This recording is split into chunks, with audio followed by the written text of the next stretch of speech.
The Wyoming sun hung low and angry over Red Bluff, painting the coal dust that perpetually hung in the air a deeper shade of rust. Eleanor Galloway, though most folks had taken to calling her Nora, stepped off the stagecoach with her worldly possessions bundled in a worn carpet bag and her father's Derringer pistol hidden in the folds of her traveling dress. At 23, she carried herself with the careful dignity of someone who'd learned early that showing weakness in a place like this was tantamount to painting a target on your back.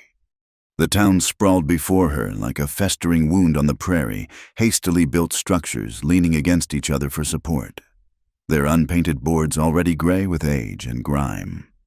Men in coal-blackened clothes stumbled between the saloons and boarding houses, their faces masks of exhaustion and barely contained violence. This was 1885, and Red Bluff was exactly what one might expect from a town that existed solely because Silas Devo had discovered coal beneath its soil and decided men's lives were a fair trade for black gold. Nora adjusted her bonnet against the late afternoon glare and made her way down the main street, her boots clicking on the wooden sidewalk. She'd come here for work, any work having heard that Cookie McPherson's cattle drive needed someone who could manage a chuck wagon and keep 40 cowboys fed. It wasn't glamorous, but it was honest, and more importantly, it would take her far from the ashes of her past. She found the Lucky Dollar Saloon easily enough. It was the source of most of the noise on the street.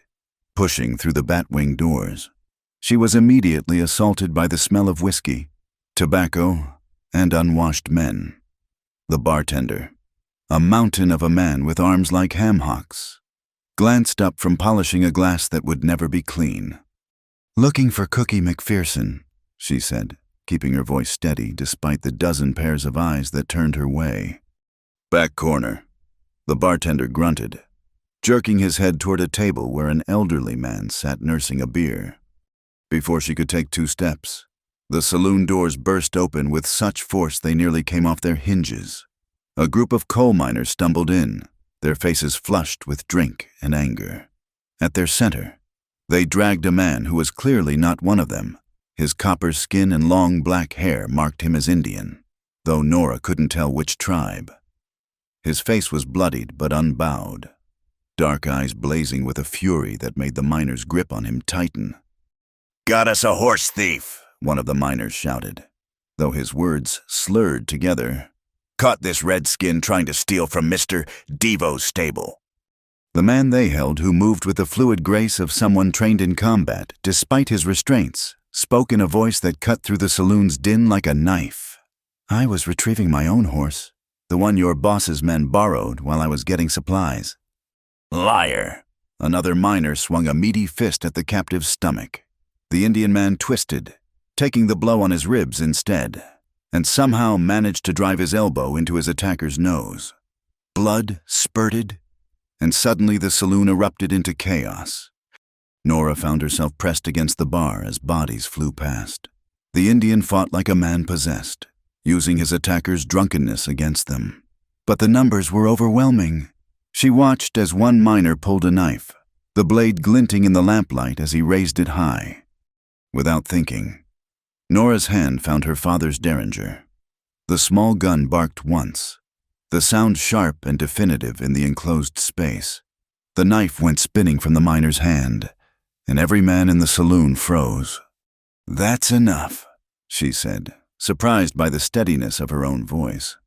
The Derringer remained trained on the miner who'd pulled the knife. 6 against 1 hardly seems sporting, especially when the one is telling the truth. "Who the hell are you?" the lead miner snarled. "Someone who knows the difference between a horse thief and a man defending his property." She'd seen the Indian's horse in her brief walk through town, a distinctive paint with markings that clearly showed care and long ownership. No thief would ride such an easily identified mount. The tension in the room stretched taut as a bowstring. Then a new voice cut through, smooth as oil and twice as slippery. Now, gentlemen, what seems to be the trouble here?" Silas Devo stood in the doorway, impeccably dressed despite the dust and heat. He was a man in his 50s, with silver at his temples and the kind of smile that never reached his eyes. Behind him stood Ben Hartley, His enforcer, a man whose scarred face told the story of 100 violent nights. "Your boys here were administering their own brand of justice," Nora said, not lowering her gun. "Seems they have trouble telling the difference between their property and others." Devo's eyes swept over her, calculating. "And you are?" "Eleanor Galloway, here to see Cookie McPherson about work." "Ah, yes, I heard Cookie was looking for someone foolish enough to manage his chuck wagon." Devo's smile widened. "Though I must say, Miss Galloway, pointing guns at my employees is hardly the way to endear yourself to this community. Neither is stealing horses and beating innocent men."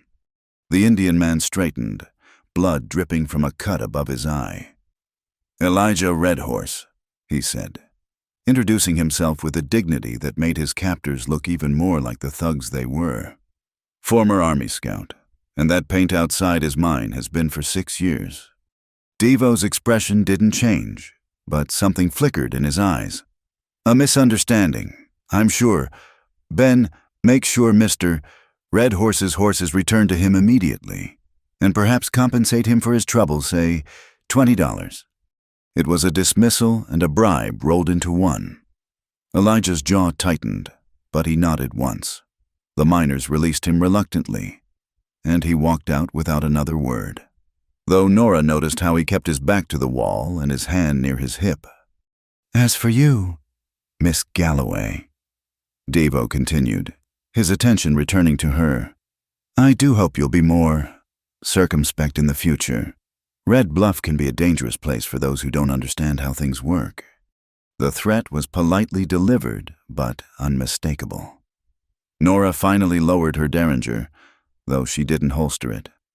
"I understand perfectly, Mr. Devo. I just don't agree with it." Something flashed across Devo's face, surprise, perhaps, or interest. Then the mask was back in place. "Cookie's in the back corner," he said, as if the entire confrontation hadn't happened. "Do give him my regards."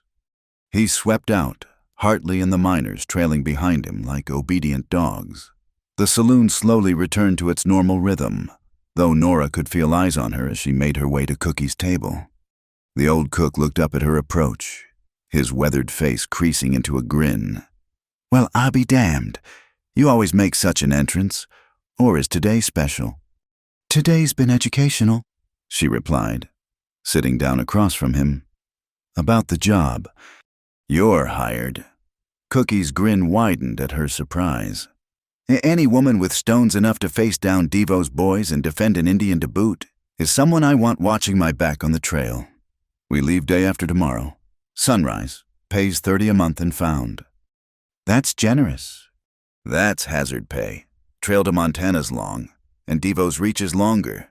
That man you helped, Elijah Redhorse, he's one of the best scouts in the territory, but Devo's been trying to run him off for months. Doesn't like Indians who won't bow and scrape." Nora thought of her father, of the fire that had taken him and her mother, of the whispers that it hadn't been an accident. "What's Devo after?" Cookie leaned in, lowering his voice. "Everything. Every piece of land worth having. Every soul worth owning. There's a place up North Willow Valley where folks of all kinds have built something together. Indians, Mexicans, Chinese, freed slaves, white folks who don't fit elsewhere.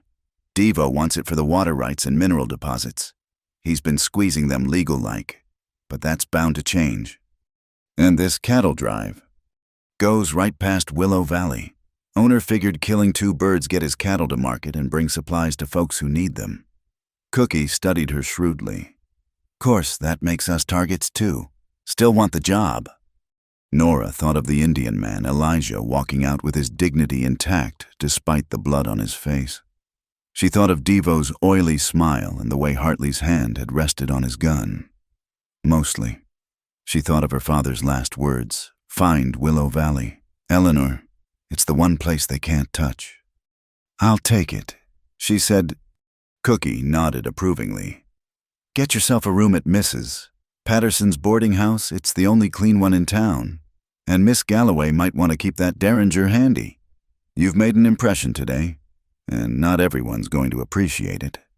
As Nora left the saloon, The setting sun painted Red Bluff in shades of blood and shadow. She paused on the sidewalk, watching as Elijah Red Horse led his paint horse from the stable. He caught her eye and touched his hat brim in acknowledgement before mounting and riding out toward the open prairie. Behind her, she could feel the weight of unseen eyes, Devo's men, no doubt, already marking her as a troublemaker. But for the first time in months, since the fire that had stolen everything from her, Nora felt something other than grief and drift. She felt purpose. The cattle drive couldn't leave soon enough. Chapter 2. The Trail and Shadows. The cattle drive had been moving north for 8 days when the first dust storm hit. Nora saw it coming from miles away, a brown wall advancing across the prairie like the wrath of God himself. She'd barely gotten the chuck wagon's canvas tied down and the cookware secured before it struck with the force of a freight train. The world disappeared into a howling chaos of dirt and wind. Cattle bellowed in fear, their shapes barely visible through the swirling dust. Cowboys pulled bandanas over their faces and hunched low in their saddles, fighting to keep the herd from scattering to the four winds. Through the chaos, Nora spotted a figure on foot. Young Tommy Morrison, the greenhorn kid they'd hired in Red Bluff, had been thrown from his horse. The boy was stumbling blind, directly into the path of panicking steers. Without thinking, Nora grabbed a rope from the wagon and plunged into the storm. The wind tried to tear her apart, dust filling her mouth and nose, but she pushed forward. She could hear Cookie shouting behind her, but his words were lost in the roar. A horseman materialized from the dust, Elijah Red Horse, moving through the storm as if he'd been born to it. He swept down from his paint horse and grabbed Tommy with one arm, but his mount was already carrying double with an injured cowboy. Nora threw him the rope, and together they hauled the boy to the relative safety of the chuck wagon. "Obliged," Elijah said, his voice barely audible over the storm. His dark eyes met hers for a moment, and something passed between them, recognition of shared courage, perhaps, or simply the acknowledgement of two people who wouldn't let others die on their watch. Then he was gone, back into the maelstrom to help control the herd. The storm lasted 3 hours. When it finally passed, they were missing 40 head of cattle and everyone looked like they'd been rolled in flour. But they'd lost no lives, and in the harsh arithmetic of the trail, that made it a victory. That night, as Nora served beans and biscuits to the exhausted cowboys, she noticed how they looked at her differently. She'd proven herself in the crucible of the storm, and on the trail. That counted for everything. "You did good today," Cookie said, helping her clean the dishes. "Most women, hell, most men would have stayed put in that wagon. Couldn't let the boy die." Nora replied simply, "No, you couldn't. That's what makes you different." He paused, glancing around to make sure they weren't overheard. "Elijah asked me to thank you again. Said you've got the heart of a warrior." Nora felt heat rise in her cheeks that had nothing to do with the campfire. "He didn't need to. He's scouting ahead tonight. Found signs of riders shadowing us. Could be nothing. Could be rustlers. Could be—" Cookie didn't finish, but they both knew what he meant. Could be Devo's men. Sleep came hard that night. Nora lay in her bedroll under the wagon, listening to the night sounds of the prairie coyotes calling in the distance, the soft lowing of cattle, the creak of leather as the night guards shifted in their saddles. But underneath it all, she sensed something else, a wrongness in the air, like the feeling before a thunderstorm. She must have dozed, because she woke to the sound of hoofbeats fast and hard, coming from the south. Elijah's paint horse thundered into camp, its rider leaning low over its neck. "Stampede coming," he shouted. "Someone fired shots at the south end of the herd." The camp exploded into motion. Cowboys stumbled from their bedrolls, grabbing boots and horses in a desperate race against time. Nora could already hear it, the rumble of 2,000 cattle running blind in the darkness. "Get the wagon moving," Cookie yelled, throwing himself into the driver's seat. "North and east, away from their path." Nora scrambled aboard as Cookie whipped the team into motion. Behind them, the rumble grew to a roar. In the moonlight, She could see the herd coming, a dark wave of horns and hooves that would crush anything in its path. The cowboys were riding hard now, trying to turn the leaders, to make the herd circle back on itself. It was dangerous work.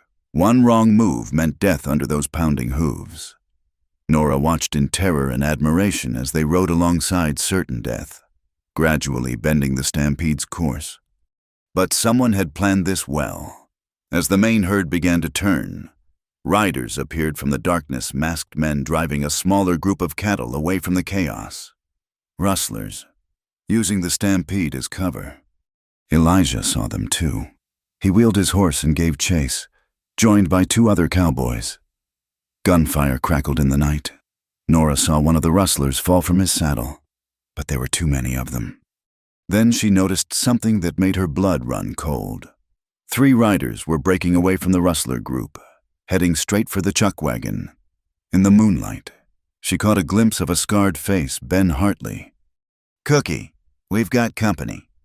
The old cook cursed and pushed the team harder, but the wagon was built for durability, not speed. The riders were gaining. Nora grabbed her father's derringer, knowing its 2 shots wouldn't be nearly enough. A rifle cracked from somewhere to their left. One of Hartley's companions tumbled from his horse. Jacob Worth, the trail boss, appeared out of the darkness, lever-action Winchester spitting fire. But Hartley kept coming, drawing a bead on Cookie. Nora fired, the derringer's small bullet catching Hartley in the shoulder. He jerked but didn't fall, raising his gun again. She threw the empty derringer at his face and grabbed a cast-iron skillet from the wagon, ready to make her last stand. Then Elijah was there, his horse slamming into Hartley's mount.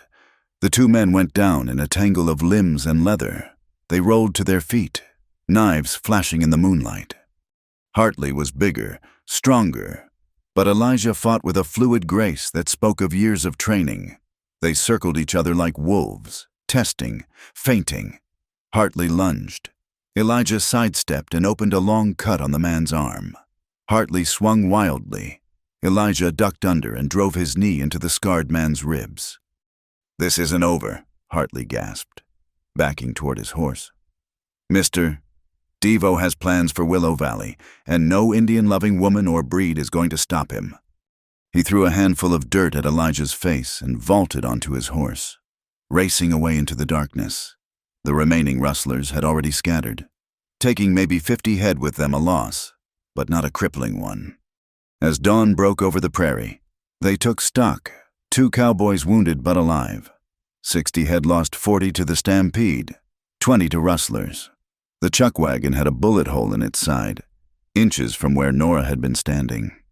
"They weren't really after the cattle," Jacob Worth said, studying the tracks. "This was a message, a warning?" Elijah, cleaning a cut on his arm, nodded grimly. "They wanted to kill some of us, make the rest think twice about continuing. Devo's getting desperate if he's resorting to this." "Why?" Nora asked.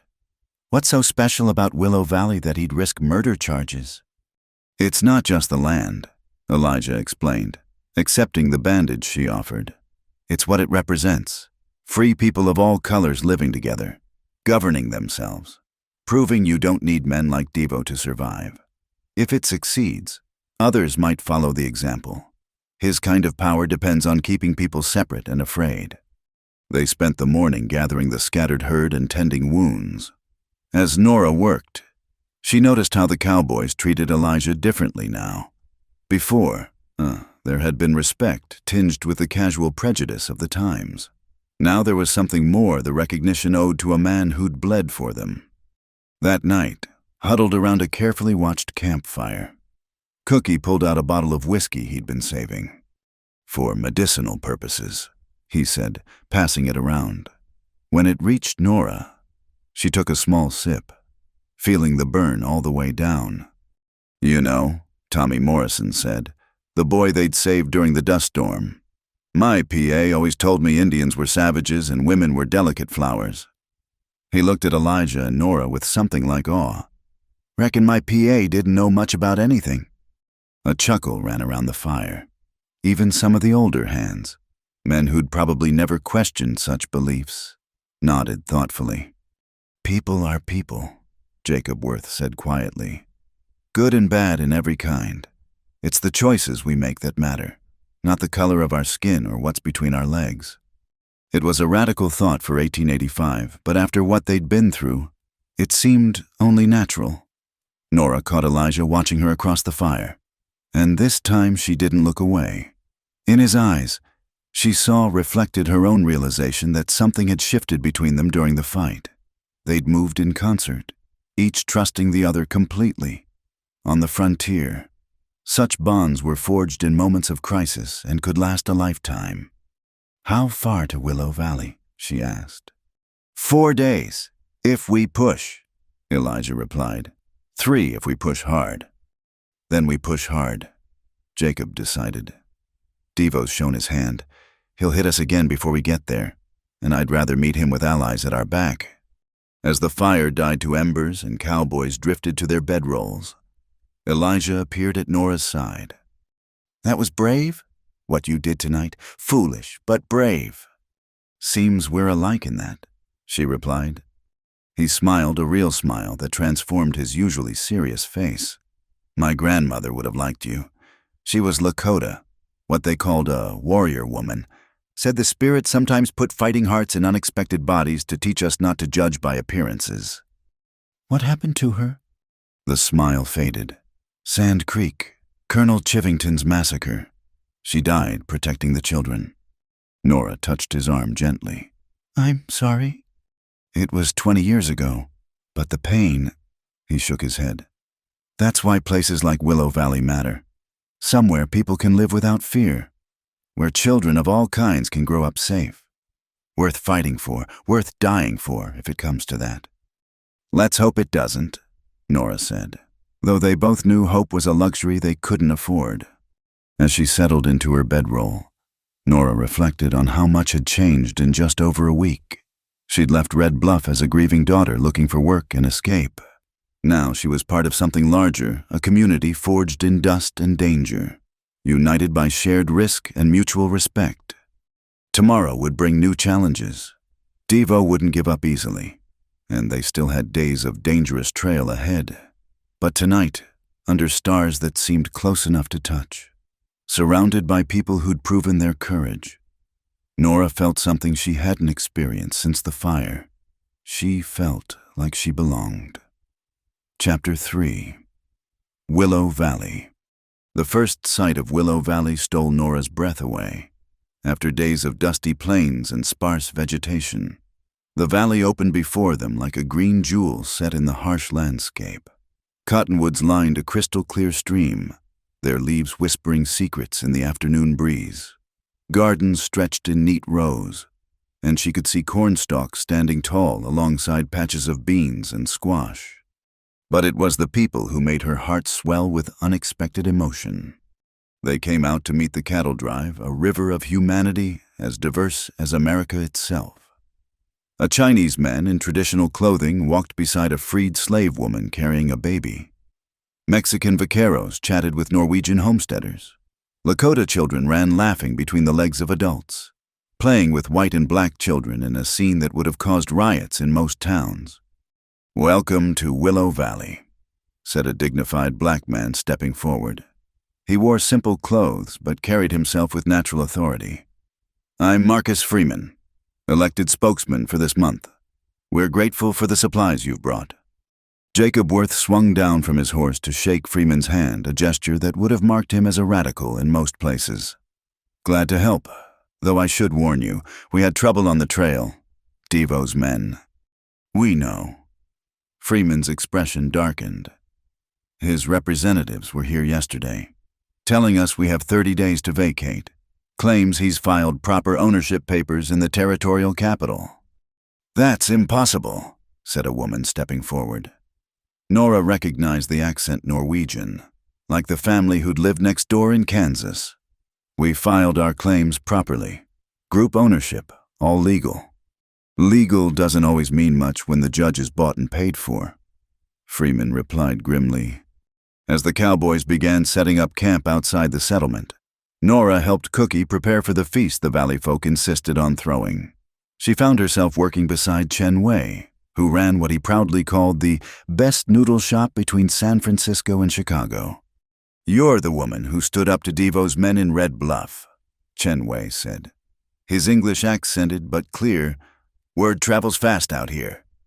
"It wasn't much," Nora said, uncomfortable with the attention. "Standing up is always much," Chen Wei replied firmly. "My family came here after the railroad work dried up. Other places, they throw rocks, pass laws saying we can't own land. Here, we're neighbors, worth protecting." As evening fell, the entire valley gathered in the common area, a large cleared space with log benches arranged in circles. The feast was like nothing Nora had experienced: Chinese dumplings next to Mexican tamales, Norwegian lefse beside soul food from the American South, native fry bread sharing plates with German sausages. Elijah appeared at her elbow as she sampled a bit of everything. "First time having such variety." "First time seeing people share it so freely," she admitted. "In Kansas, the different groups kept to themselves mostly." "Fear does that," Elijah said. "Makes people build walls instead of tables." He gestured to where children of all backgrounds were putting on a makeshift play. "This is what we're fighting for. A place where those kids can grow up seeing each other as people first." After dinner, the community gathered for what Freeman called a council meeting. Everyone had a voice: men, women, even the older children. They discussed the threat from Devo with calm deliberation that impressed Nora. These weren't helpless settlers waiting for rescue. They were people who'd already survived prejudice and hardship to build something together. "We could fight," suggested João Silva, a Brazilian who'd somehow ended up in Wyoming. "We have guns, and we know the land." "Fighting means some of us die," countered Ruth Nakonye, a Lakota woman whose husband was white, a union that would be illegal in many states. "Maybe many of us. We have 17 children here." "Running means we all die, just slower," Marcus Freeman said. "If we give up Willow Valley, where do we go? You think any other place will welcome this group?" The debate continued, thoughtful and respectful despite the high stakes. Nora found herself drawn into the medical tent, where she discovered Maria Santos tending to a sick child. The Mexican woman was the settlement's healer, using a combination of traditional remedies and modern medicine she'd learned from a sympathetic doctor in Santa Fe. "The little one has fever," Maria explained, showing Nora how she was using willow bark tea and cool compresses. "Common enough, but scary for the parents." "Can I help?" Nora asked. Maria smiled. "Another pair of hands is always welcome. Elijah mentioned you helped save that boy in the dust storm. Quick thinking and steady nerves, valuable traits in a healer." They worked together through the evening, and Nora found herself absorbing Maria's knowledge eagerly. She'd helped 10 sick neighbors in Kansas, but Maria's approach was more systematic, blending wisdom from multiple traditions. "My Apache grandmother taught me about plants," Maria explained, crushing herbs with practiced movements. "The Chinese here showed me their methods. Mrs. Njordhagen shared Norwegian remedies. We all learned from each other." It was near midnight when the alarm came, riders approaching fast from the south. The community moved with practiced efficiency. Women and children to the safe houses, men to defensive positions. Nora grabbed the rifle Cookie had given her and took position near the medical tent. The riders burst into the valley with torches held high. Hartley led them, his arm still bandaged from his fight with Elijah. They numbered about 32 many to be simple outlaws, too few to be official law. "By order of the territorial government," Hartley shouted, though everyone knew he carried no such authority. "You're commanded to vacate these lands immediately. Show us the papers," Marcus Freeman called back, standing calmly in the open despite the danger. "Here's your papers." One of Hartley's men threw his torch at the nearest building, the schoolhouse the community had built together. What happened next would be burned into Nora's memory forever. Instead of panicking, the community responded like a well-trained unit. Some formed bucket brigades to fight the fire. Others took defensive positions. The children were already safe, evacuated at the first alarm. But Hartley's men kept throwing torches, And there were too many fires. Too quickly. The stable caught, horses screaming in fear. Without thinking, Nora dropped her rifle and ran for the building. The heat was overwhelming, smoke filling her lungs. But she could hear the animals' terror. She managed to unlatch 2 stalls before the smoke drove her to her knees. Then strong arms wrapped around her, dragging her backward. Elijah pulled her from the burning stable just as part of the roof collapsed. "The horses," she gasped. "Joao and Chen Wei are getting them out the back," Elijah said, his face grim in the firelight. "But we're losing buildings." The firefight had erupted in earnest now. Cowboys and valley residents fought side by side, driving Hartley's men back. But the damage was done, 3 buildings burning, including the school that had been the community's pride. "Fall back," Hartley shouted to his men. "Let them chew on this for a while."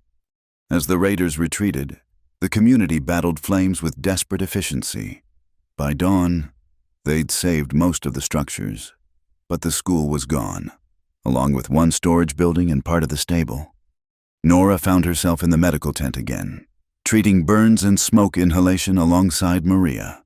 Her own hands were blistered from the rescue attempt, but she ignored the pain. There was too much work to do. "You risked your life for horses," said Samuel Eriksson, a young Norwegian man whose burns she was treating. "They were trapped," Nora said simply. "Couldn't leave them." "Like you couldn't leave Tommy in the storm," Elijah added from the tent entrance. His shirt was scorched, face streaked with soot. "It's who you are." Something in his voice made her look up, and their eyes met across the crowded tent.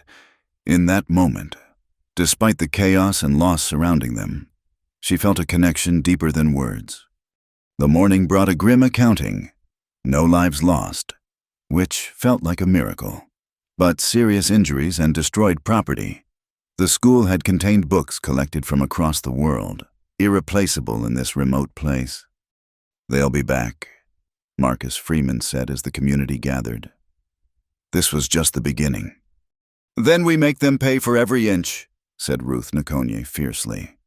"This is our home." Nora watched as the community began rebuilding even before the ashes cooled. Norwegian carpenters worked alongside Chinese laborers. Mexican women cooked beside African American men. Children of all backgrounds helped clear debris, their play subdued but not extinguished. "You're staying," Elijah said. It wasn't a question. Nora thought of her father's words about Willow Valley being a safe place. He'd been wrong about that nowhere was truly safe, but he'd been right about it being special. "Yes," she said, "I'm staying." Cookie appeared, flour in his beard and determination in his eyes. "Count me in too. Been looking for a place to hang up my spurs.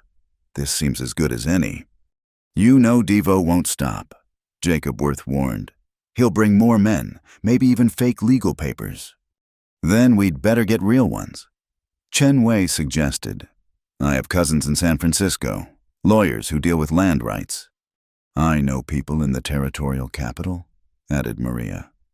"Perhaps it's time to fight Devo with his own weapons, the law." As plans took shape around her, Nora felt the sun on her face and the ache in her burned hands.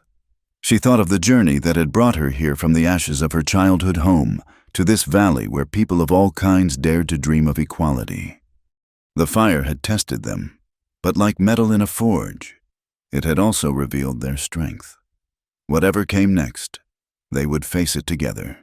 In Willow Valley, she'd found more than refuge. She'd found a cause worth fighting for, and people worth fighting beside. And perhaps, she thought, catching Elijah's eye as he helped raise the frame of a new building where the school had stood, she'd found something more, something that transcended the barriers of race and tradition that divided the outside world. But first, they had a community to save. Chapter 4. Fire in the Night and Promises. The discovery came by accident. Nora was helping Maria organize the medical supplies salvaged from the fire when an old leather satchel fell from a high shelf. Papers scattered across the floor, patient records, remedy notes, and something that made Nora's heart skip. Her father's handwriting. "What is it?" Maria asked. seeing Nora's face pale. With trembling hands, Nora picked up the surveyor's notebook. "This was my father's. He was a land surveyor, traveled all over Kansas and Nebraska before—" She swallowed hard. "Before he died in a fire 3 years ago." Maria placed a gentle hand on her shoulder. "I'm sorry. How did it come to be here?" Nora flipped through the pages, her pulse quickening. "He must have passed through, maybe surveyed for the original land claims." Then she found it detailed notes about suspicious fires across Kansas, all on lands that were later bought cheap by the Devo Mining Company. "Mother of God," Maria breathed, reading over her shoulder. "This is evidence of—" "Murder," Nora finished grimly. "At least 12 cases where homesteaders died in fires, and Devo's company acquired the land within months." Her hands shook as she found the final entry. "Including the Peterson Ranch. That was 2 weeks before my parents died." Elijah appeared in the doorway, drawn by their shocked expressions. His face darkened as he read through the documents. "Your father was investigating Devo, and Devo killed him for it," Nora said, certainty crystallizing in her chest like ice. "Made it look like an accident, just like the others. This changes everything." Elijah said, "With this evidence, we could bring federal marshals, maybe even—" "No," Nora's voice was hard as flint. "Federal law hasn't helped any of these dead families. Hasn't helped Willow Valley." "Nora," Maria said carefully, "I understand the desire for vengeance, but it's not about vengeance." Nora closed the notebook, holding it like a weapon. "It's about justice and protecting this place. If we can prove Devo's a killer, his land claims won't be worth the paper they're written on." Elijah studied her face, seeing something there that concerned him. "Justice and revenge can look mighty similar in the dark. Don't let grief make you into something you're not." Their eyes met, and for a moment, Nora felt her rage waver. In the weeks since arriving at Willow Valley, Elijah had become important. His steady presence, his quiet wisdom, the way he moved between worlds with grace, all of it had begun to matter more than she cared to admit. "I need time to think," she said finally. That night, unable to sleep, Nora walked the perimeter of the valley. The community had posted guards after the fire attack, and she nodded to João Silva as she passed his position. The Brazilian man had proven himself a fierce defender of their home. She found herself at the burned remains of the schoolhouse. In the moonlight, the charred timbers looked like bones. Somewhere in those ashes were the dreams of children who'd never had a real school before. Couldn't sleep either. She didn't startle at Elijah's voice somehow. She'd sensed his approach.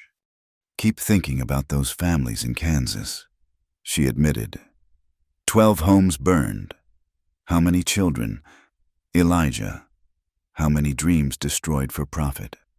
He stood beside her, close enough that she could feel his warmth in the cool night air. "Among my people, we have a saying, the one who seeks revenge should dig 2 graves. And if it's not revenge, if it's the only way to stop him from doing it again, then we find a way that doesn't require you to carry darkness in your heart." His hand found hers in the darkness. "I've seen what that weight does to people. My uncle spent 20 years hunting the soldiers who massacred our village. When he finally found them, they were old men. He let them live, said killing them would only poison the memory of those we'd lost." Nora turned to face him, their hands still joined. "Your uncle was a better person than me." "No," Elijah said softly. "Just someone who'd learned that hate is a burden the dead don't ask us to carry." The moon emerged from behind clouds, illuminating his face, without conscious thought. Nora reached up to touch the scar above his eye, the one from Hartley's ambush. "You got this defending Tommy," she said. "Worth it," he replied, catching her hand against his cheek. "Just like your burns from saving the horses were worth it." The air between them shifted, charged with possibility. But before either could act on it, shouts erupted from the valley entrance. They ran toward the commotion, finding Marcus Freeman arguing with a well-dressed stranger accompanied by 6 armed deputies. Territorial authority to inspect all dwellings for compliance with the Homestead Act, the stranger was saying. He had the oily look of a government bureaucrat who'd been bought and paid for. At midnight, Freeman challenged. This is harassment, pure and simple. This is the law, boy, one of the deputies sneered. The slur made everyone bristle, but Freeman kept his composure. Then you can execute your law in daylight, with the whole community watching. I think not. The bureaucrat said, We've received reports of illegal weapons and stolen cattle. We'll search now. It was a transparent excuse to terrorize the community under color of law. Nora stepped forward, her father's notebook hidden in her coat. I'm Eleanor Galloway, she announced. My father was a federal surveyor. I know exactly what authority you do and don't have. And midnight searches without a specific warrant are beyond it. The bureaucrat's eyes narrowed. Galloway as in Samuel Galloway. You knew him. By reputation, troublemaker, always filing reports about irregularities. The man's smile was cold. Died in a fire. Didn't he tragic how common those are on the frontier? The casual cruelty of it, the implied threat, made Nora's decision for her. Yes, fires do seem to follow certain people, like the 12 homesteaders in Kansas whose land ended up in Devo's hands. The bureaucrat went very still. That's a serious accusation. It's not an accusation. It's a pattern, one my father documented extensively. She patted her coat meaningfully. Makes for interesting reading. You're bluffing. Elijah stepped up beside her, hand resting on his knife. Miss Galloway doesn't bluff, and Willow Valley doesn't yield to illegal searches. Behind them, the community had quietly assembled. Chinese workers stood beside Norwegian farmers, Mexican vaqueros beside freed slaves, all united in silent defiance. The bureaucrat calculated odds and didn't like them. This isn't over. Devo's company has legal claims. Based on forged documents and murders. Nora interrupted. Come back with real warrants in daylight, or don't come back at all. After the would-be searchers retreated, the community gathered in the common area. By lamplight, Nora shared what she'd found in her father's notes. The evidence was damning patterns of fires, suspicious land transfers, even notes about bribes paid to territorial officials. This is our weapon, Chen Wei said excitedly. Better than guns, truth. Truth only matters if someone listens. Ruth Nakonye pointed out. The territorial government is in Devo's pocket. Then we go higher, suggested Cookie. Federal marshals, newspapers in the east. Make it too big to ignore. Plans flew back and forth. Some wanted to fortify the valley, others to seek legal remedy. Through it all, Nora felt the weight of responsibility. Her father had died gathering this evidence. Could she use it wisely, or would she let grief drive her to recklessness? Late that night, emotionally drained, she found herself back at the medical tent. Maria was grinding herbs by lamplight, preparing for the battles ahead. Can't sleep, the healer asked. Too much in my head, Nora admitted. Elijah's worried about you. Heat crept up Nora's neck. It's not... Mija, Maria said gently, using the Spanish endearment. In this place, we don't have time for the slow courtships of the East. Life is uncertain. Joy is rare. When you find someone who makes your heart race, you hold on. It's complicated. He's Lakota. You're two people who've found each other. Everything else is just what others think, and their opinions won't keep you warm at night. Before Nora could respond, Elijah himself appeared. Riders coming! Friendly, it's Jacob Worth's men! The cowboys brought supplies and news. Word of the fire had spread, and, surprisingly, some neighboring homesteaders were offering support. Not everyone approved of Willow Valley's integration, but many hated Devo more than they feared change. There's something else, Jacob said privately to Nora. Elijah and Marcus. Devo's importing gunmen from Denver. Professional killers. Whatever he's planning, it'll come soon. Then we need to move first, Nora decided. I'll take the evidence to the federal marshal in Cheyenne. Too dangerous, Elijah said immediately. Devo will have men watching the roads. Then I'll need a good guide, she replied, meeting his eyes steadily. Understanding passed between them. It would be just the two of them on dangerous trails, pursued by killers, carrying evidence that could destroy an empire of greed. Marcus Freeman looked between them and nodded slowly. Take the best horses, leave at dawn. We'll hold here and make enough noise that Devo thinks you're still in the valley. As they prepared for the journey, Nora felt the weight of what she carried, not just her father's evidence, but the hopes of a community that had dared to dream of equality. In her saddlebags rode proof that could bring justice for the dead and protection for the living. But as she watched Elijah check weapons and supplies with quiet efficiency, she knew she carried something else too. In her heart, carefully guarded but growing stronger each day, was a feeling she hadn't expected to find in this harsh land. Tomorrow would bring danger and possibly death. But tonight, as Willow Valley settled into uneasy sleep, Nora allowed herself to hope for justice, for peace, and for the possibility that two people from different worlds might find a future together. The fire that had taken her parents had led her here. Now she would use her father's final gift to ensure no more families burned for one man's greed. And if fate was kind, she might find that sometimes from ashes could come not just justice, but love. Chapter 5. Too big? He asked. The blizzard struck on their third day out from Willow Valley. Nora had seen winter storms in Kansas, but nothing like this Wyoming fury. The wind howled like a living thing, driving snow horizontally across their path, turning the world into a white void where sky and earth merged into nothingness. "So, we need shelter," Elijah shouted over the wind, though he was mere feet away. Ice crystals had formed on his eyelashes and in his hair, making him look like a spirit from the old stories. Nora could barely feel her hands on the reins.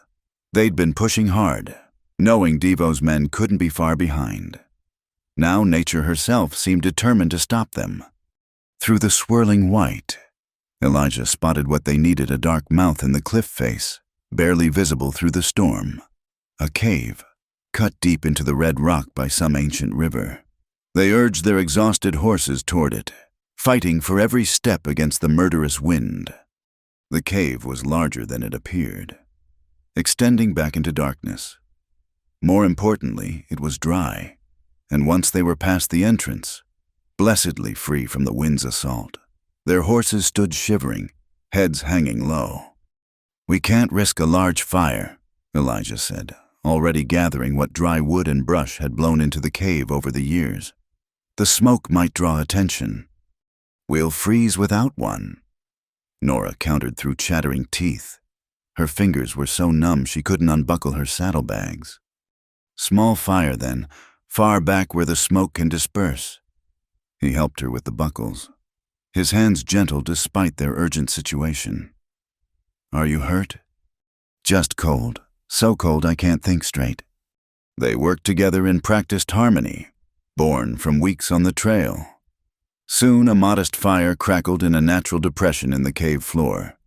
They'd positioned the horses to block the wind and hung blankets to create a smaller space that would hold heat better.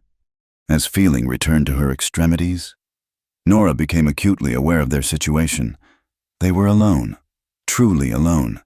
For the first time since that night at the burned schoolhouse, the storm had created a world of just the two of them, isolated from everything beyond the cave. "We should get out of these wet clothes," Elijah said, ever practical. "Hypothermia is a bigger danger than modesty." He was right, of course. They turned their backs to each other, stripping away layers of snow-soaked fabric and pulling on what dry clothes they had. Nora wrapped herself in a blanket, still shivering, and found Elijah had done the same. They sat close to the fire, shoulders touching, sharing warmth. Outside, The storm raged like Devo's fury made manifest. "Tell me about your family," Nora said, needing to fill the silence with something other than awareness of his proximity. "Before Sand Creek." Elijah stared into the flames. "My mother was the daughter of a chief. My father was a French trader who fell in love with her laugh. They said he learned Lakota just to make her smile." A ghost of a grin touched his lips. "I remember summer gatherings, hundreds of lodges along the river, racing horses with my cousins, my grandmother teaching me which plants heal and which harm. It sounds beautiful." It was. Then came the wars, the betrayals. Sand Creek was just one massacre among many. By the time I was 15, everything was gone. I joined the army as a scout because... He paused, searching for words. "Because I thought if I helped them understand us, maybe the killing would stop." "Did it help?" "No, just made me good at surviving between two worlds, belonging to neither." He turned to look at her, firelight dancing in his dark eyes. "Until Willow Valley. Until you." The weight of his words settled around them like a blanket. Nora felt her heart racing. Not from cold now, but from something else entirely. "Elijah," she began, not sure what she wanted to say. "I know," he said softly. "We're from different worlds. Your people and mine have been enemies. In most places, we couldn't even be seen talking without causing scandal." "I don't care about scandal." "But you care about Willow Valley, about the evidence we're carrying. I won't let my feelings endanger that mission." "Your feelings," the words came out barely above a whisper. He reached out, his fingers ghosting along her cheek. "From the moment you stood up in that saloon, defending a stranger against impossible odds, I knew you were different. Every day since has only proven it more." His hand dropped. "But wanting and having are different things." "Are they?" Nora challenged. "Maria told me we don't have time for Eastern courtship rules out here, that when you find something real, you hold on." "Maria's wise," Elijah admitted. "But she's never had to live as a mixed blood in a world that hates the mixing." Nora thought of all the families in Willow Valley, the Mexican-Irish children, the Chinese-Norwegian couples, the freed slaves married to poor whites, all defying a world that said they shouldn't exist.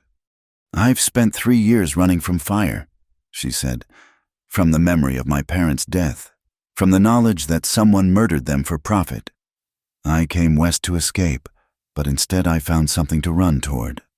She met his eyes steadily. "I found you."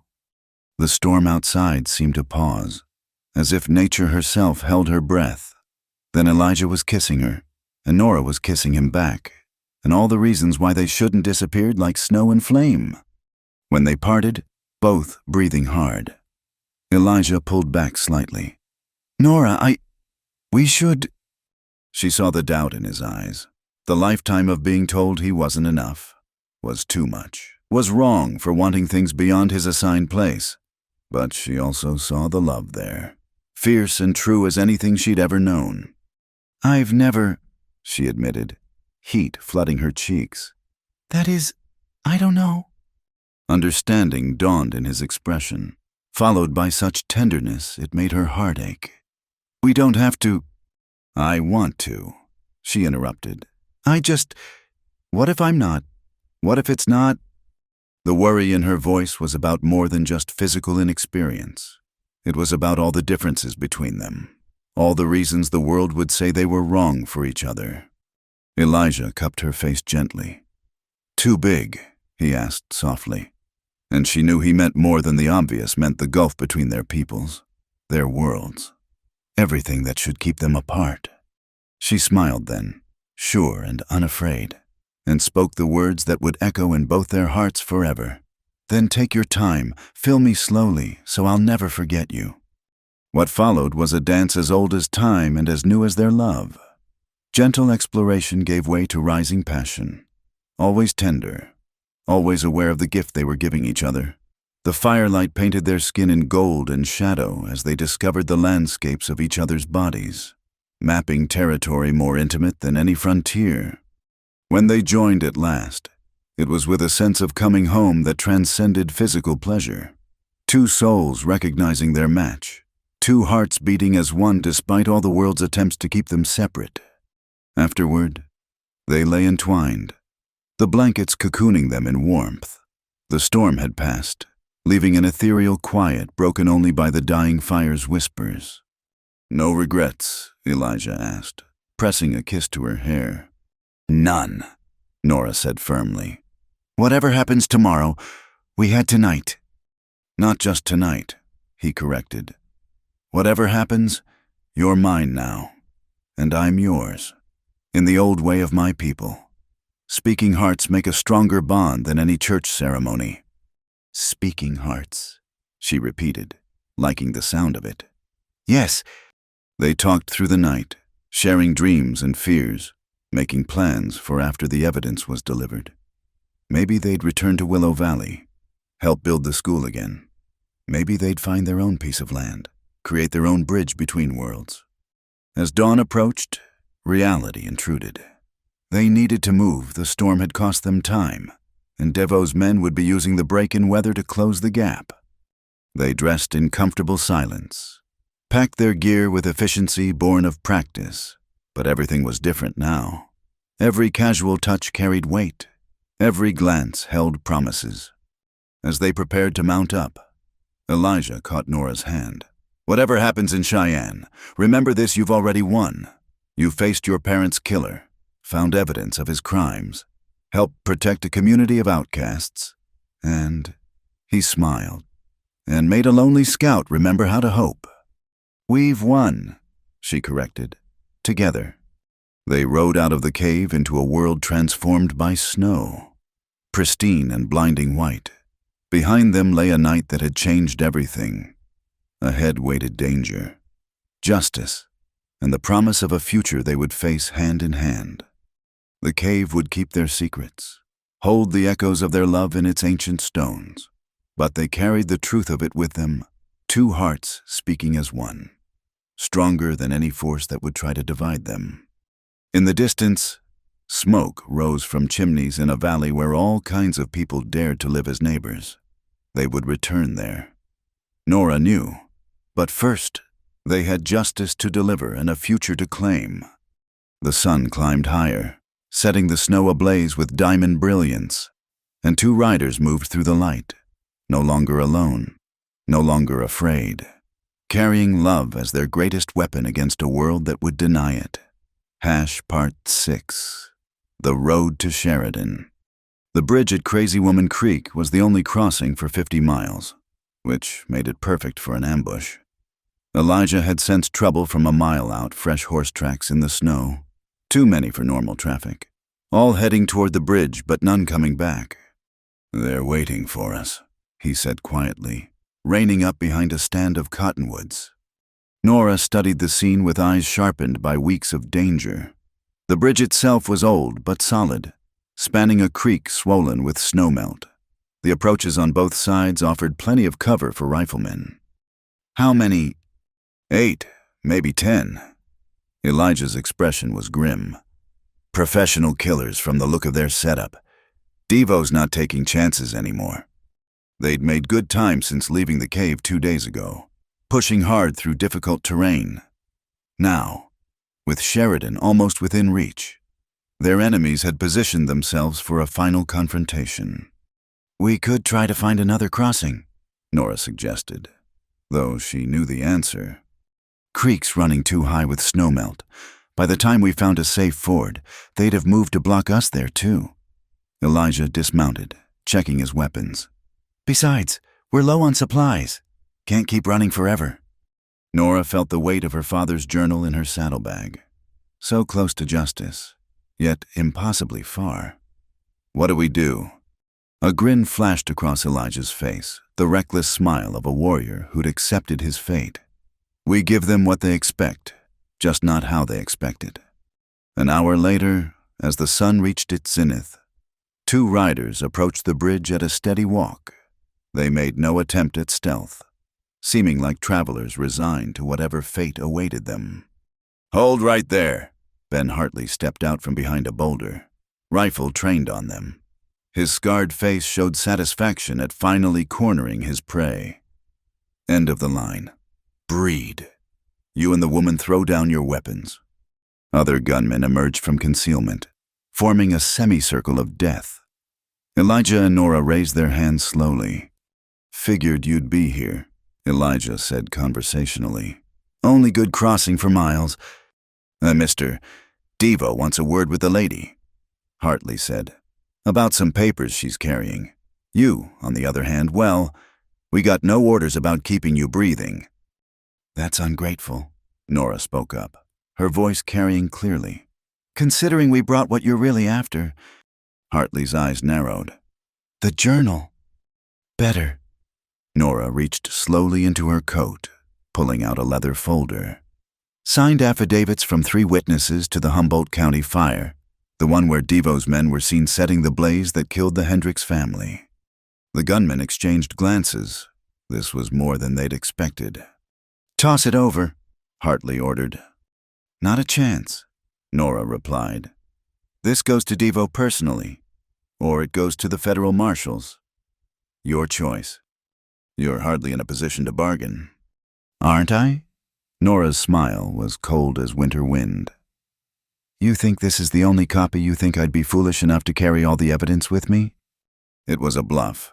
Partly, they did have other evidence hidden, but these affidavits were crucial. Still, Hartley didn't know that. Mr. Devo's in Sheridan. One of the gunmen volunteered. At the Cattleman's Hotel.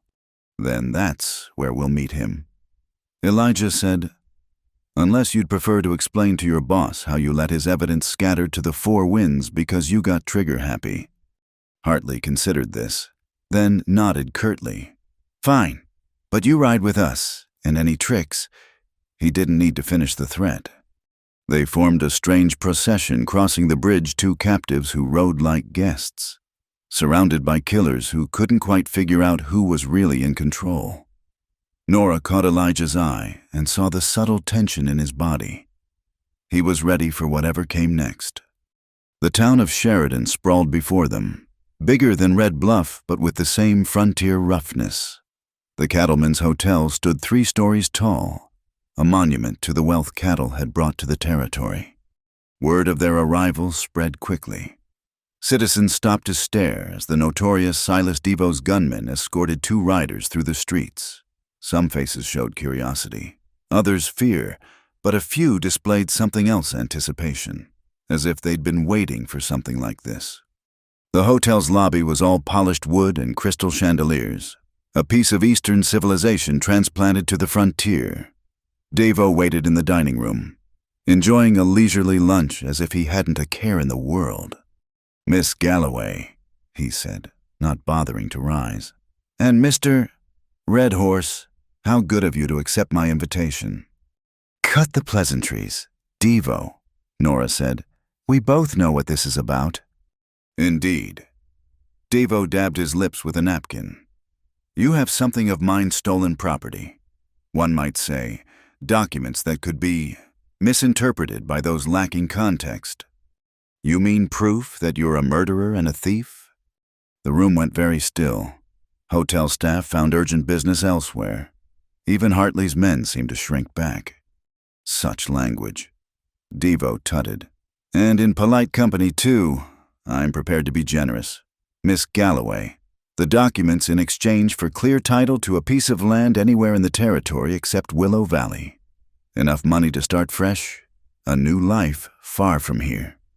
And if I refuse, Devo's smile was reptilian. Then I'm afraid you and your companion will tragically fall victim to bandits on the road. These are dangerous times. After all, you'd murder us in broad daylight in front of witnesses. What witnesses? Devo gestured to the empty room. I see only my employees, all of whom will swear you never arrived here. Elijah shifted slightly, and every gun in the room tracked to him. Mighty confident for a man whose empire is built on sand, he said quietly. I beg your pardon. Every person you've burned out, every family you've destroyed, they all have friends, relatives, people who remember. You think fear will keep them quiet forever. It has so far. Has it? Nora pulled out the leather folder, but also a second set of papers. These aren't just affidavits about Humboldt County. They're from victims all across Kansas and Nebraska. 23 families, Mr.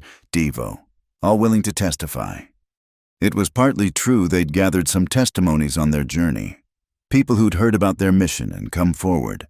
Not 23 families, but enough to make Devo sweat. More to the point, Elijah added. We sent telegrams from Prairie Junction 2 days ago, to newspapers in Chicago, Denver, and San Francisco, to the territorial governor, to the federal marshal's office. If something happens to us, they'll all know why. Now Devo's composure cracked slightly. You're lying. Telegraph office is just down the street. Nora said, I'm sure they'd remember us. We sent quite a few messages. This was their real gambit. They had sent telegrams, but only to friends in Willow Valley. Coded messages about their progress. But Devo couldn't know that. Even if that's true, Devo said, recovering some poise. Accusations require proof, and proof can be lost. Like this. Nora pulled out her father's journal, not the original, but a carefully made copy. Samuel Galloway's survey notes, including his investigation into your land fraud. The original is in a bank vault in Denver. This copy goes to the marshal today. Along with these, Elijah added, producing more papers. Land transfer documents showing clear title to Willow Valley under the Homestead Act, properly filed and witnessed. Your claims are fraudulent. Devo, built on forged documents and dead witnesses. The room crackled with tension. Hartley's hand hovered near his gun, waiting for Devo's order. But the hotel wasn't as empty as it had seemed. Faces appeared at windows, drawn by word of the confrontation. The town sheriff stood in the doorway, not intervening but clearly watching. You've made a serious mistake, Devo said finally, his voice like ice. I own this territory. No, Nora stood, gathering the documents. You terrorized it. There's a difference, and that difference ends today. She walked toward the door, Elijah beside her. Every step expected a bullet, but none came. They'd gambled that Devo wouldn't risk open murder with witnesses gathering, and so far, the gamble held. This isn't over, Devo called after them. Nora turned at the door. Yes, it is. You just don't know it yet. They walked out into the afternoon sun, where a crowd had gathered. Word spread quickly on the frontier, and the story of two riders facing down the territory's most feared man had drawn people like moths to flame. The marshal's office, Elijah murmured. Straight there, Nora agreed. Before Devo decides witnesses don't matter. But as they mounted their horses, something unexpected happened. João Silva emerged from the crowd, the Brazilian defender from Willow Valley. Then Chen Wei appeared, and Ruth Nakonye, and a dozen others from the valley. Thought you might need backup, Marcus Freeman said, stepping forward with a Winchester cradled in his arms. We've been watching the hotel since yesterday. How did you... Your telegrams, Freeman smiled. Cookie figured out your code. We came as fast as we could. Behind them, more people emerged. Not just from Willow Valley, but locals, two shopkeepers, ranchers, ordinary folks who'd lived too long under Devo's shadow. Federal marshals expecting us, Chen Wei reported. Along with a judge from the territorial court, a real one, not one of Devo's puppets.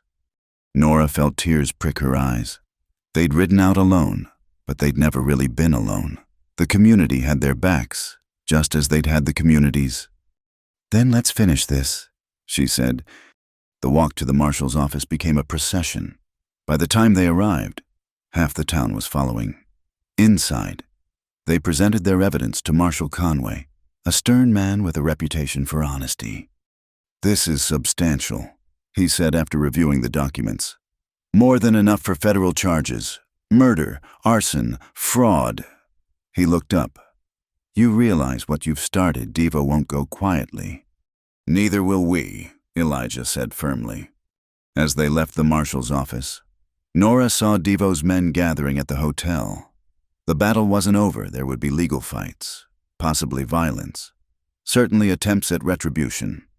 But they'd crossed the bridge, literally and figuratively. The evidence was in official hands. The truth was spreading like wildfire through the territory. And most importantly, they weren't alone. "What now?" Elijah asked as they stood in the street, surrounded by friends and allies. Nora took his hand, not caring who saw. "Now we go home, to Willow Valley, and we build something Devo and men like him can never burn down." The sun was setting, painting Sheridan's dusty streets in shades of gold and crimson. It looked like fire, but Nora no longer feared flames. She'd walked through them and emerged stronger, with love at her side and justice at her back. Tomorrow would bring new challenges, but tonight, surrounded by the community that had claimed them both, she and Elijah faced the future without fear. They'd taken the first step on the road to justice. The rest would come, one step at a time. Part 7. The Trial and Truth. The Sheridan courthouse had never seen such a crowd. Every seat was filled, with more people standing along the walls and spilling out into the hallway. The territorial court session that would decide Willow Valley's fate and potentially expose Silas Devo's criminal empire had drawn spectators from hundreds of miles around. Judge Harrison Blackwood presided, a Lincoln appointee with a reputation for fairness that even Devo's money hadn't been able to corrupt. The prosecution table held Marshall Conway and a young federal attorney named Thomas Garrett, fresh from law school but burning with idealism. At the defense table sat Devo himself, flanked by 3 expensive lawyers imported from Denver. Nora sat in the witness section, her father's journal in her lap. Beside her, Elijah wore his best shirt store-bought for the occasion and looked every inch the decorated Army scout he'd once been. The Willow Valley delegation filled 2 entire rows, their presence a silent testament to what was at stake. "This hearing," Judge Blackwood began, his gavel bringing order, "will determine the validity of competing land claims for the territory known as Willow Valley. Additionally, we will examine evidence of alleged criminal conspiracy relating to these and other land acquisitions." Devo's lead attorney, a silver-haired man named Bartholomew Crane, stood immediately. "Your Honor, we object to the expansion of this hearing beyond the simple matter of property rights. These inflammatory accusations were brought to my attention by a federal marshal." The judge cut him off. "Sit down. Mr. Crane, we'll proceed as I see fit." The first day was devoted to establishing the facts. Surveyors testified about the original Willow Valley claims, properly filed under the Homestead Act. The territorial clerk, sweating profusely under Devo's glare, admitted that subsequent claims in Devo's name appeared to have irregularities. "Irregularities?" Prosecutor Garrett pressed. "Could you be more specific?" The dates don't match properly, and the signatures." The clerk swallowed hard. "Some of them appear to be in the same hand, despite supposedly being from different claimants. Forgeries, in other words." "Objection," Crane thundered.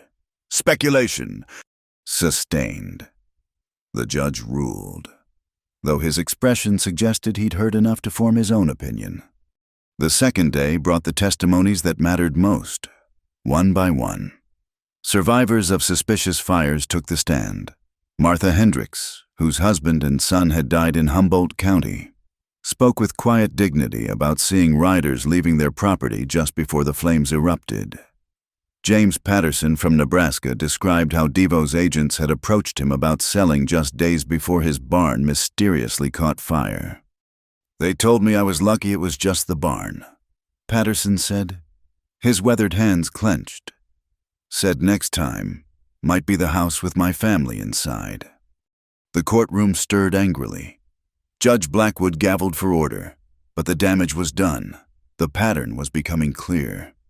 On the third day, Nora was called to testify. She walked to the witness stand with her head high, aware of Devo's eyes boring into her. After being sworn in, Prosecutor Garrett approached, Miss Galloway, what was your father's profession?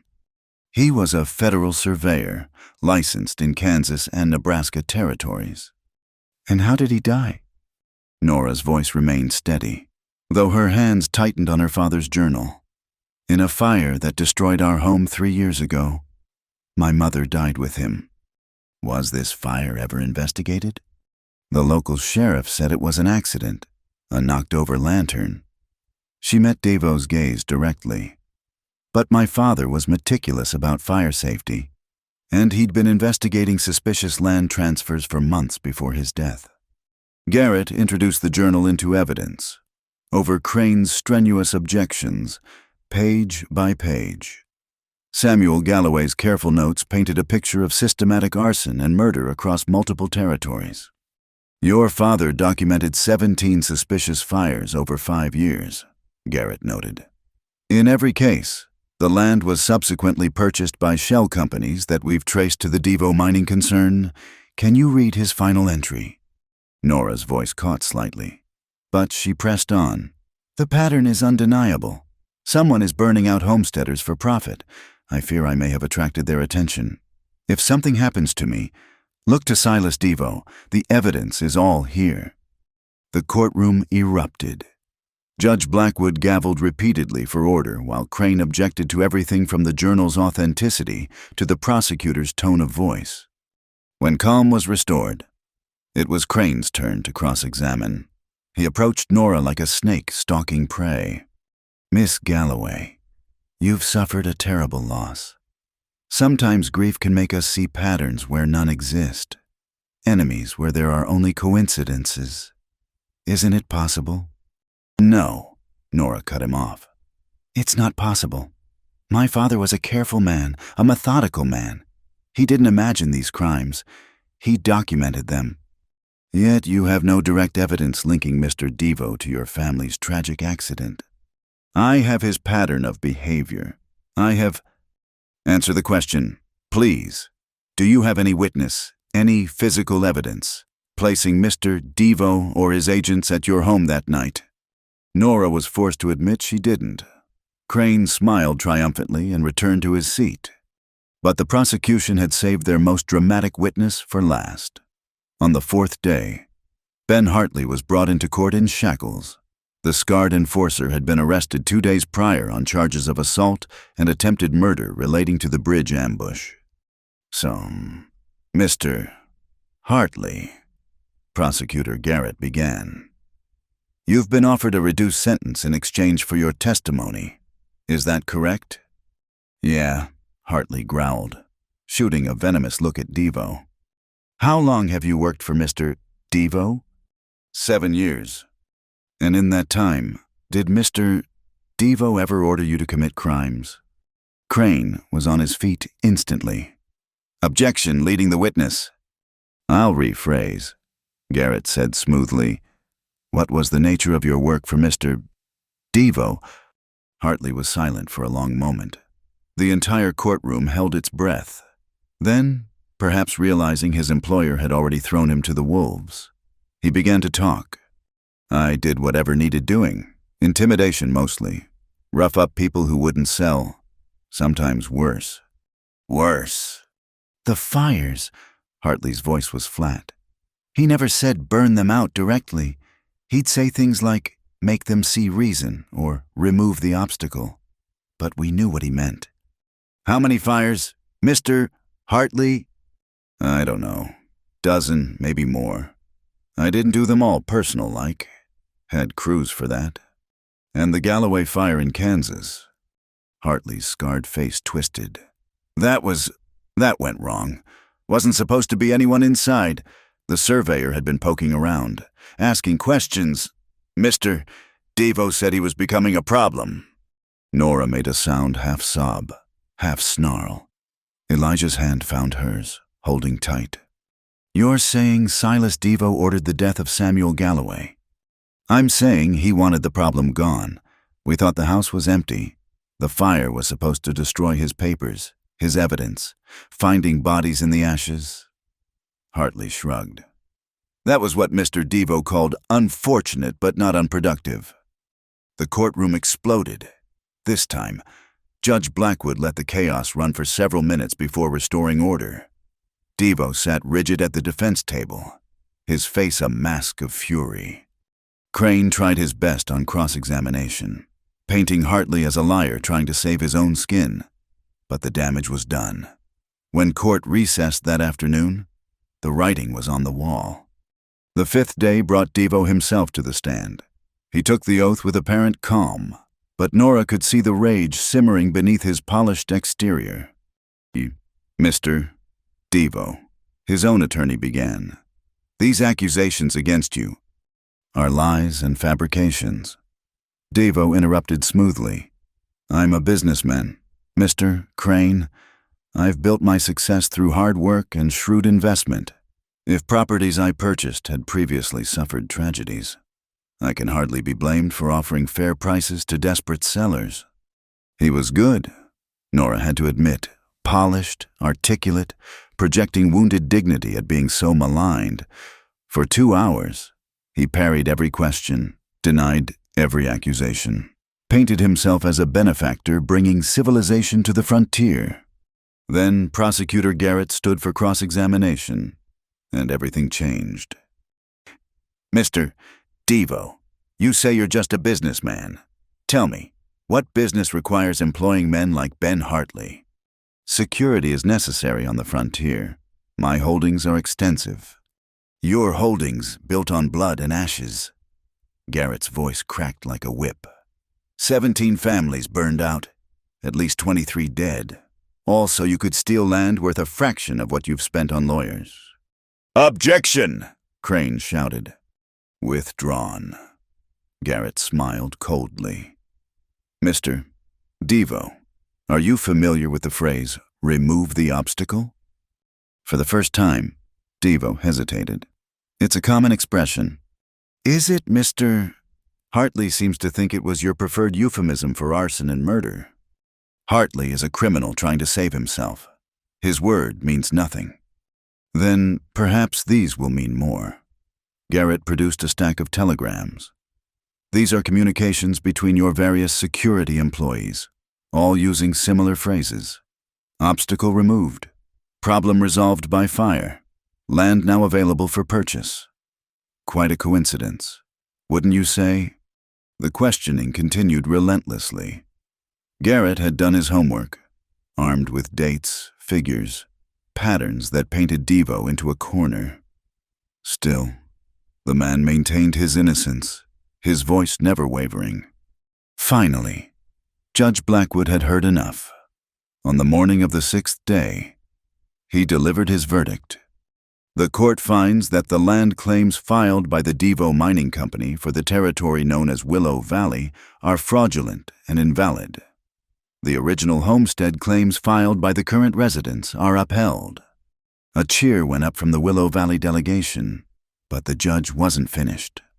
Furthermore, based on the evidence presented, this court recommends immediate federal investigation into Mr. Silas Devo for conspiracy, fraud, and murder. Marshal Conway, please take Mr. Devo into custody pending federal charges. Devo shot to his feet. This is an outrage. I'll have your judgeship. You'll be silent. Judge Blackwood commanded, Marshal, remove him. As Conway and his deputies moved in, Devo's carefully maintained composure finally cracked. You think you've won, he snarled at Nora. You've made an enemy you can't imagine. I have friends, influence. You have a cell, Elijah said quietly. And soon, you'll have a noose. They watched as Devo was led away. Still raging, the courtroom slowly emptied, but Nora remained seated, clutching her father's journal. It's over, she whispered. The legal part, Marcus Freeman corrected, joining them. Now comes the hard part, keeping what we've built, making it thrive without the threat of violence. Outside the courthouse, Willow Valley's residents had gathered. They embraced Nora and Elijah, tears and laughter mixing freely. Chen Wei had brought food from his restaurant, turning the courthouse steps into an impromptu celebration. Your father would be proud, Maria Santos told Nora, his sacrifice brought justice for many. As the sun set over Sheridan, painting the sky in familiar shades of fire, Nora stood with Elijah, looking toward home. The threat that had loomed over Willow Valley was gone, or at least caged. There would be appeals, of course, further legal battles. Some of Devo's men might seek revenge. But today, truth had won over lies, justice over greed. A community of outcasts and dreamers had proven that standing together, they could face down any tyrant. "Ready to go home?" Elijah asked. Nora nodded. Thinking of the valley that had become more than refuge, it had become family. Ready to build something new. They rode out of Sheridan as heroes. But more importantly, they rode out free. Behind them, an empire built on ashes crumbled. Ahead, a future bright with possibility beckoned. The fire that had taken Nora's old life had ultimately given her a new one, richer, fuller, surrounded by love and community. Sometimes, she reflected, you had to burn away the old to make room for the new. And in Willow Valley, something entirely new was taking root. Part Series Date, The Promise After. Spring came early to Willow Valley that year, as if nature herself celebrated their victory. The snow melted into rushing streams. Wildflowers carpeted the meadows in explosions of color, and the air carried the sweet promise of new beginnings. 6 months had passed since the trial. Devo awaited federal proceedings in prison. His empire dismantled piece by piece as more victims came forward. Some of his men had fled the territory, while others, like Ben Hartley, faced their own justice. The shadow that had loomed over the frontier was lifting, replaced by something Nora had almost forgotten existed: hope. She stood on the hill overlooking the valley, watching the community that had become her home. The new schoolhouse was nearly complete, built stronger and better than before. Children's voices carried on the morning air as they helped paint the walls under Mrs. Njordhagen's supervision. Where fire had brought destruction, determination had brought renewal. "You're up early." Elijah's voice came from behind her. She leaned back against him as his arms encircled her waist. "Couldn't sleep. Too much happiness. Maybe."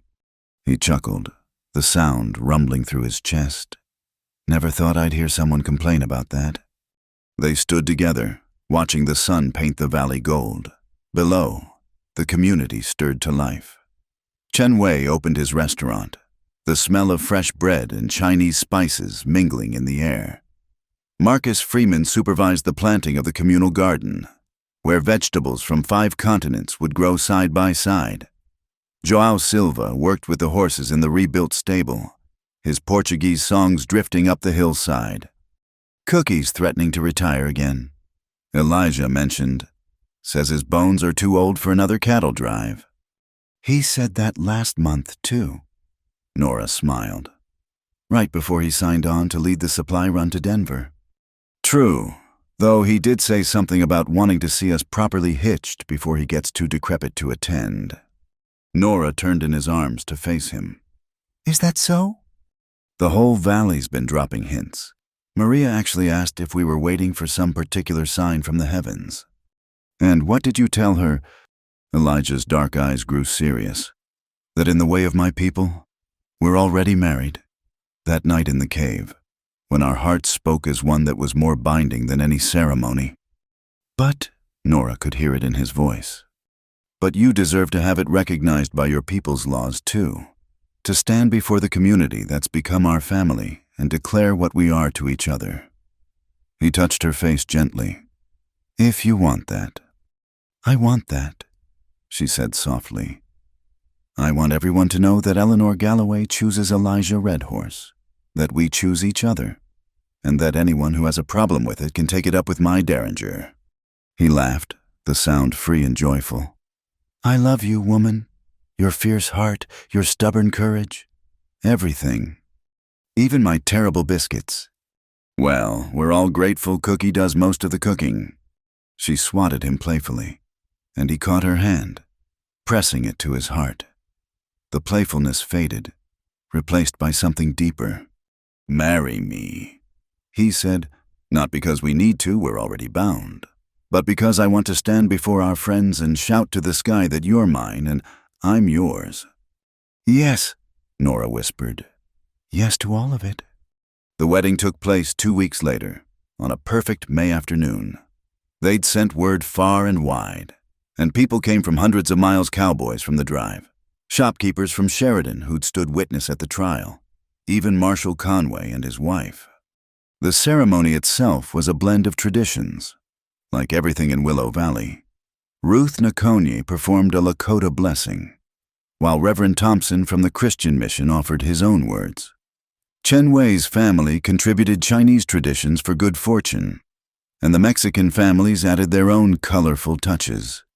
Nora wore her mother's dress, carefully preserved and altered by the women of the valley. Elijah wore traditional Lakota clothing alongside his army dress uniform jacket, a symbol of all the parts of himself he'd learned to reconcile.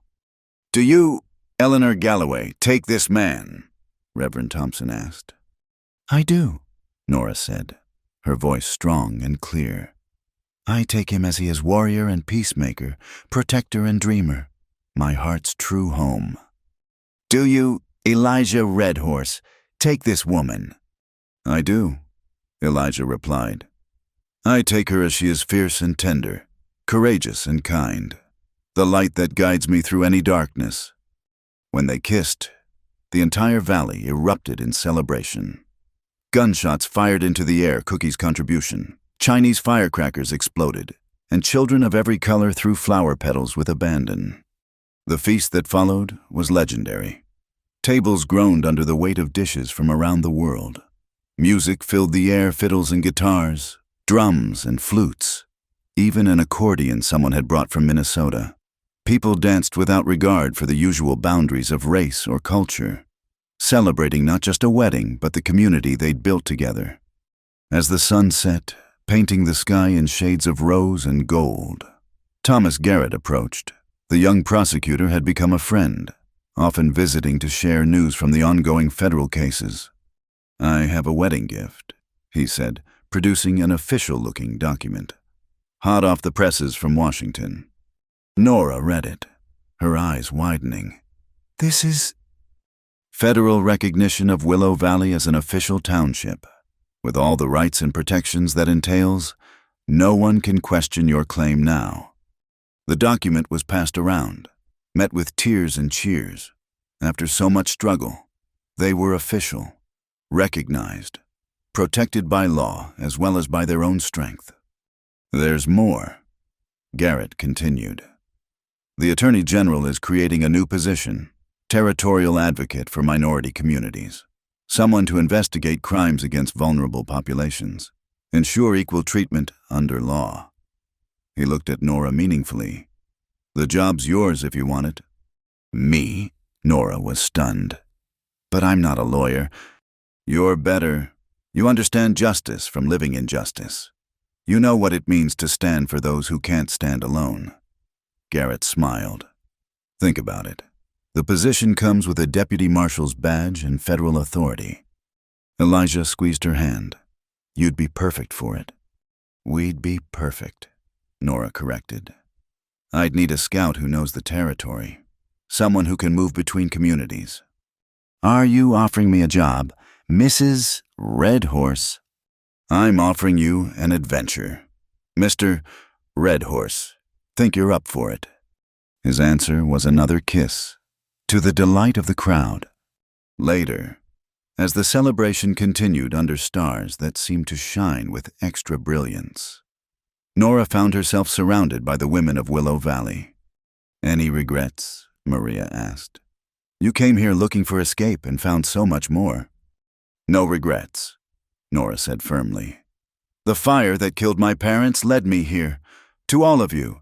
To him, I wouldn't change anything." "Even the dangerous parts, Mrs.?" Njordhagen asked. "Especially those. They showed me who I really am, who we all really are when we stand together." Chen Wei's grandmother, who spoke little English but understood everything, pressed a small silk pouch into Nora's hands. Inside were seeds, vegetables from China mixed with plants from the prairie. For your garden, Chen Wei translated. Grandmother says the strongest plants come from mixing different roots, like families, like communities. As midnight approached, Elijah found Nora on the same hillside where he'd proposed. The sounds of celebration drifted up from below, but here it was just the two of them and the vast Wyoming sky. No second thoughts, he asked. Never. She leaned into him, feeling complete in a way she'd never imagined possible. I was thinking about my father. He told me to find Willow Valley because it was safe. He was wrong about that. It wasn't safe at all. But it was worth fighting for, worth bleeding for, worth building something new for. She turned to face him. I think that's what he really meant. Not a place where we'd be safe, but a place worth making safe. And now we have work to do. There are other valleys out there, other communities trying to build something better, with federal backing. We can help them. Always the fighter, Elijah said fondly. Always the protector, she countered. Together. Always together. They stood there a while longer, watching over the valley that had tested them, changed them, brought them together. Tomorrow would bring new challenges. There would always be those who feared what Willow Valley represented. But tonight was for celebration, for love, for the promise of all the tomorrows to come. In the distance, a coyote called to its mate, the sound carrying across the prairie like a blessing. The wind whispered through the cottonwoods, carrying the scent of spring flowers and new growth, and on a hillside in Wyoming, two hearts beat as one, ready for whatever adventures lay ahead. The fire had not destroyed Eleanor Galloway. It had forged her into something stronger, brought her to where she needed to be, to who she needed to become, and in the arms of the man she loved, surrounded by the community they'd fought to protect, she was finally, truly home. Thank you so much for listening to this Wild West love story. I'd love to hear where you're listening from. Drop a comment below, and let's connect and share our thoughts about Eleanor and Elijah's journey. If you enjoyed this tale of love, justice, and community in the American frontier, please subscribe to Wild West Night for more stories like this. Don't forget to like this video and hit that hype button to help more people discover these frontier tales of courage and romance. Until next time, partners, keep riding toward your own horizons.